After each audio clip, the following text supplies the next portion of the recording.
Freddy Krueger joined a yoga class to help relax between nightmares, but with his bladed glove every time he tried to do a downward dog, he accidentally shredded his mat. Pennywise decided to do his laundry at the laundromat before his next creepy encounter.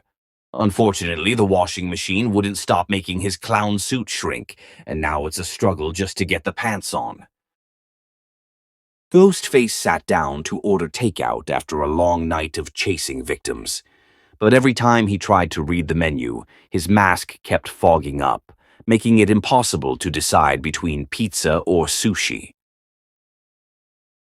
Michael Myers walked up to the entrance of a nightclub, thinking he'd blend in with the Halloween crowd. The bouncer took one look at his jumpsuit and mask and said, "Costume contest?" "Nah, buddy, we said no coveralls." Chucky went to an amusement park and got excited about riding the roller coasters. His excitement turned to fury when he found out he didn't meet the height requirement for any of the rides. Pennywise stood in the park, trying to hand out free balloons to passing kids. He sulked when none of them took one, all too obsessed with their smartphones to even look up. Jason Voorhees finally got a call back for a job interview and showed up in his best outfit.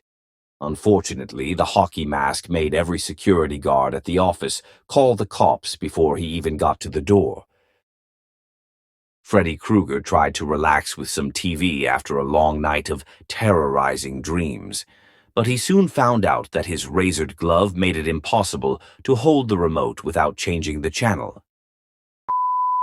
Michael Myers stood in front of the ATM, ready to withdraw some cash for his next night of terror.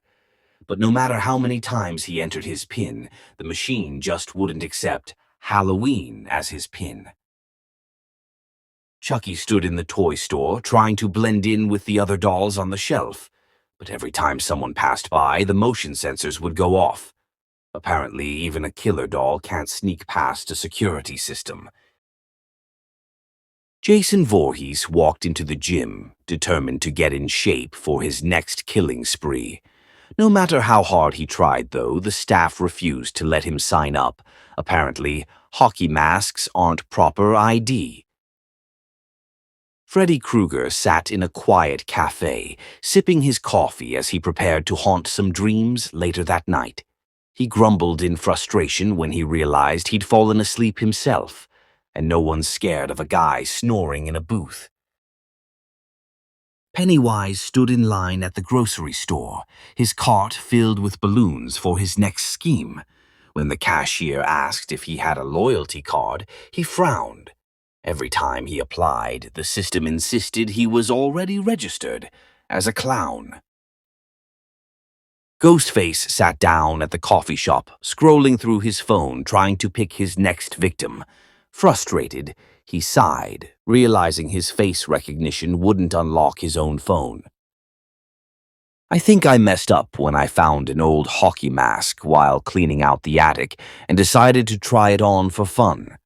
As soon as it touched my face, I couldn't take it off, and through the eye holes, I saw Jason's reflection in the mirror, standing right behind me with a raised machete." I answered the phone, hearing nothing but my own voice breathing back at me through the line.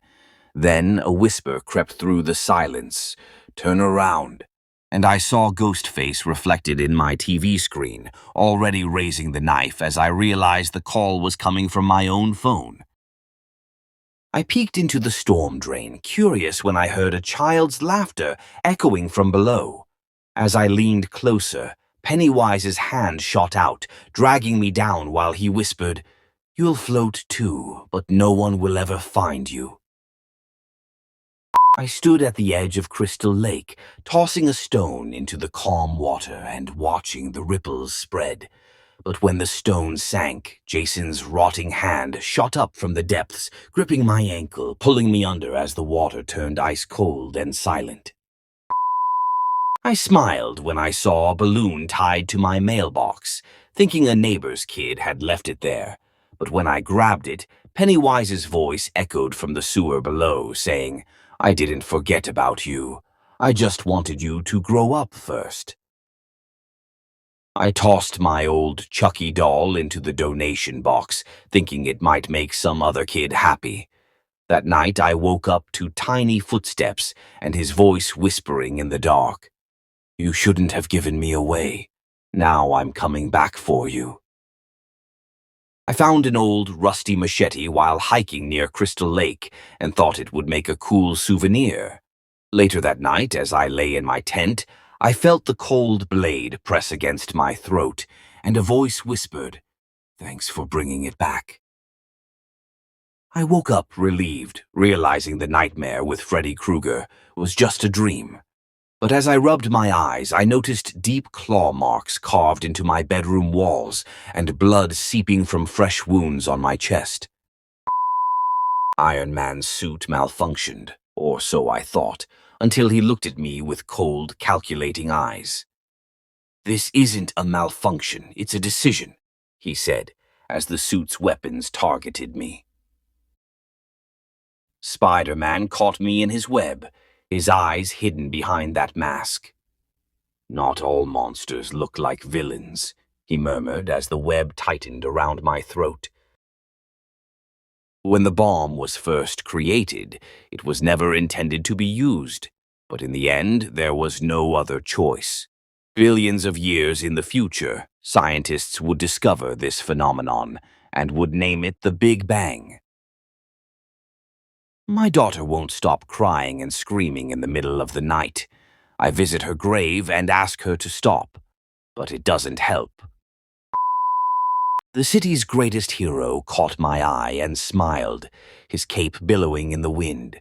As he flew closer, I realized the smile never reached his eyes, and the screams weren't coming from the criminals. Batman appeared from the shadows, his voice a low growl. Gotham must be cleansed. As his batarang sliced through the air, I realized the criminals were only the beginning. The ground trembles every night, and I can hear something enormous moving underground. The survivors tell stories of ancient creatures awakening, and now I believe them. The local legend of the Skinwalker was just a myth, or so I thought. Last night I heard my own voice calling from the woods, and I know I never left the house.